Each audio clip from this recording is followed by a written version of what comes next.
So now, uh, so I'm roll number 54, and my name is Athru Kangarkar. And now I will talk about the chapter 2 of Unit 4, that is transaction management. So, what is transactions in DBMS? Transactions are set of operations that are used to perform some logical set of transactions. Uh, so, a transaction is made to change data in a database, which can be uh, done by inserting new data, getting the existing data, or by deleting the data that is no longer required.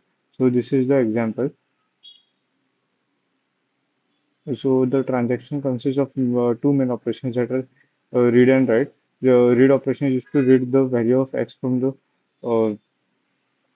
database, and write x is used, the operation is used to write the value back to the database from the buffer.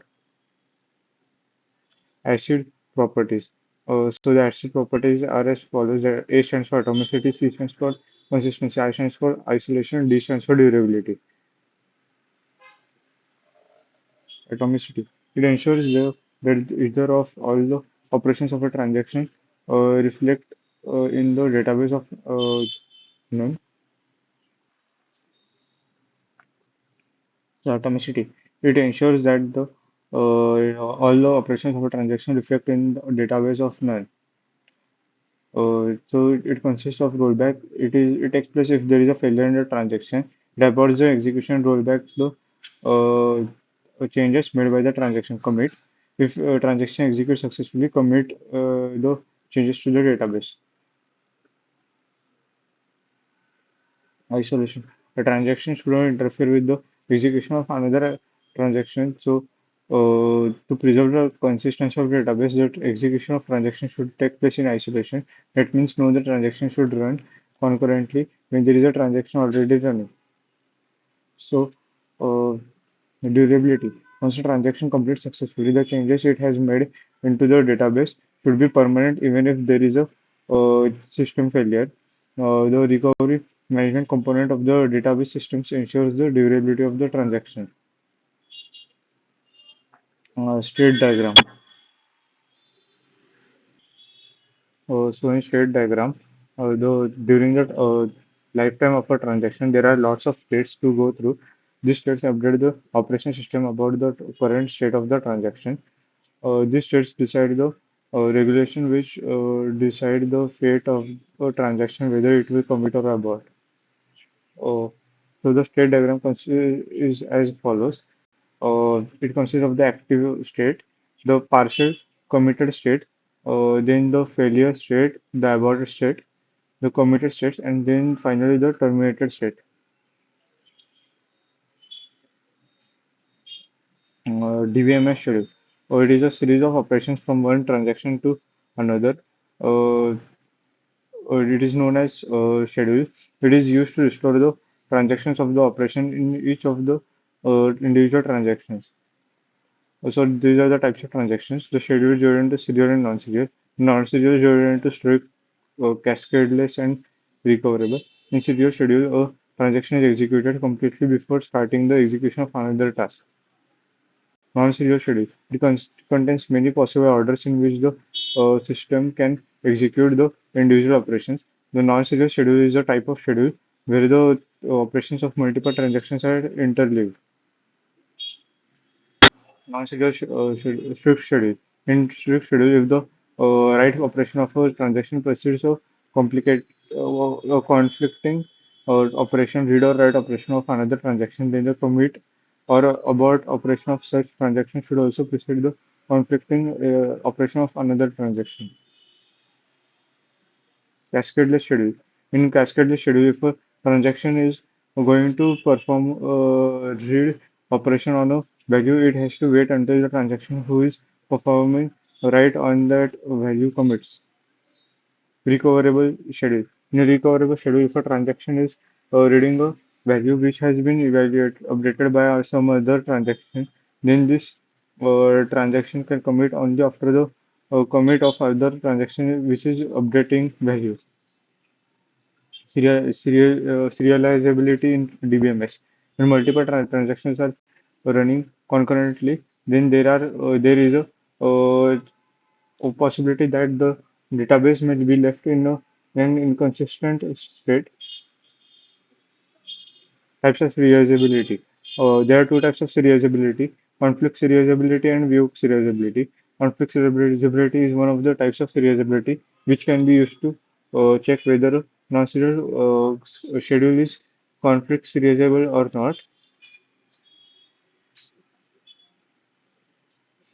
Conflict serializability. There are three types of transactions: T1, T2, T3, and it is goes as shown in the graph.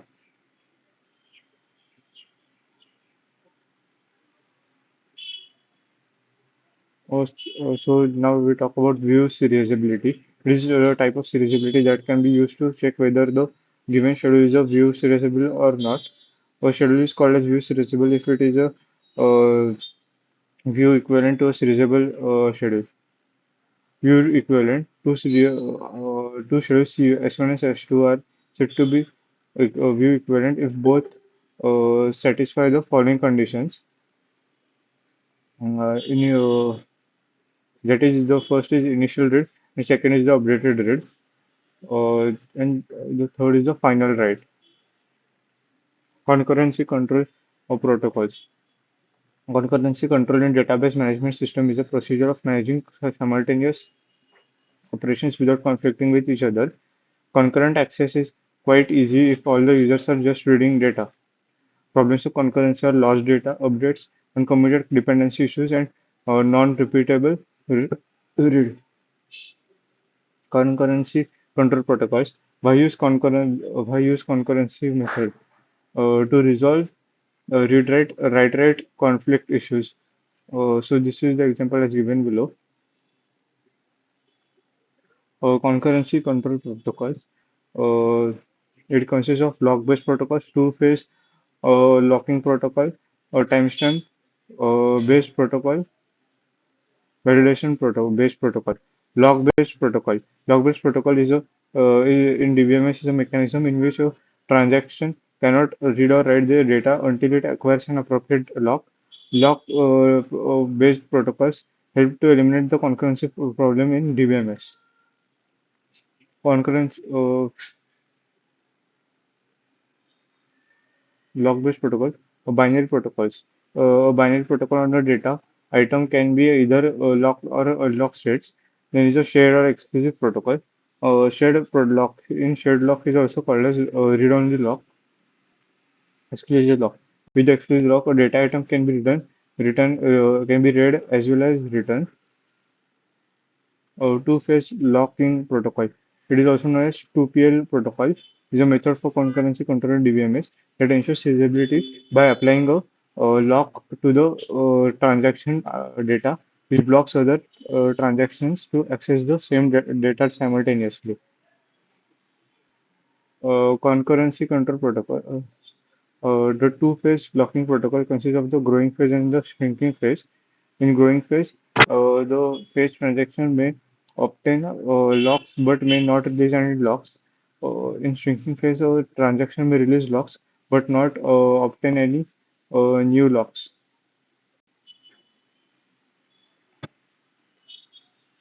Concurrency control protocols. Timestamp based protocol in DBMS is an algorithm which uses the system time or logical counter as a timestamp to serialize the execution of concurrent transactions. Uh, Validation based protocol in DBMS is also known as optimistic concurrency control technique and is used to avoid concurrency in transactions. The validation protocol based protocol is performed in three phases: read phase, validation phase, and write phase. Recovery techniques.